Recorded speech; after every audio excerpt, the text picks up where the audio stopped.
తెలంగాణ అంటే బోనాలు, బోనాలు అంటే తెలంగాణగా చాలా ప్రెస్టేజ్‌గా హైదరాబాద్ బోనాలకి చాలా ప్రత్యేకమైన గుర్తింపు అయితే ఉంటుంది. దానిలో భాగంగా మొన్న జరిగిన అమ్మవారి బోనాలల్ల హీరోయిన్ ఫరియా అబ్దుల్లా లాల్ దర్వాజా అమ్మవారికి ఆమె బోనాన్ని సమర్పించింది. అయితే ఈ బోనంని సమర్పించినప్పుడు కొంతమంది ఈమె పైన నెగెటివ్ ట్రోల్స్ చేశారు. హీరోయిన్ ఫరియా అబ్దుల్లా ఒక భావోద్వేగమైన వీడియోను రిలీజ్ చేసింది. అది ఎందుకు అనేది ఒకసారి ఆ వీడియో ఒకసారి విందాం.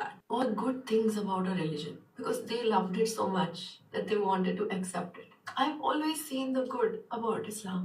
I really wish good things for you, bro. Actually, जो भी whoever's hating on me, whoever thinks कि मैं गलत जा रही हूँ, काफिर हूँ, जो whatever you want to say, I wish well for you, bro. I wish well for you. I see life in trees. I see life in rocks. I see life in butterflies, insects, everything. And if that doesn't amaze you, Faria Abdullah అసలు బోనం ఎందుకు ఎత్తకూడదు? నిజంగా ఆమె ఒక హైదరాబాద్ అమ్మాయి.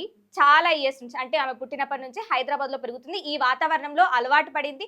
ఈ మనుషులతో ఆమె మమేకమైంది. ఈ కల్చర్‌లో, ఈ సంస్కృతిలో ఆమె ఒదిగిపోయింది. అట్లాంటప్పుడు ఆమె బోనాలు ఎత్తడంలో తప్పేమున్నది?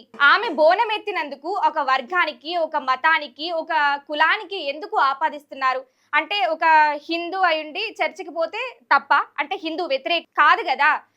మన భారతదేశ సంస్కృతిలోనే ఉంది గదా! నిజాం పాలన నుంచే ఉంది గదా! అందరూ కలిసి ఉంటున్నారు. అన్ని మతాలు ఇక్కడ కలిసి ఉంటాయి. అన్ని సంస్కృతులు ఇక్కడ ఇమిడిపోయి ఉంటాయి మన లోపల అనేది మనందరికీ తెలుసు గదా! అట్లాంటప్పుడు ఒక అమ్మాయిని అందుకు అంత క్రిటిసైజ్ చేస్తూ, అంత ట్రోల్స్ చేస్తూ మాట్లాడాల్సిన అవసరం ఏమున్నది? ఎవరికి ఏ దేవుడు చెప్పడు కదా! నువ్వు హిందూ అయితే హిందూ మతానికే వెళ్ళు, నువ్వు చర్చికి వెళ్ళొద్దు, నువ్వు ఇది ఇక్కడికే అంటే నీకంటూ ఒక సెపరేట్‌గా ఇదే ఉంటది అని ఏం చెప్పరు గదా! అంటే అది మనిష్టం, మన స్వేచ్ఛ, మన హక్కు గదా!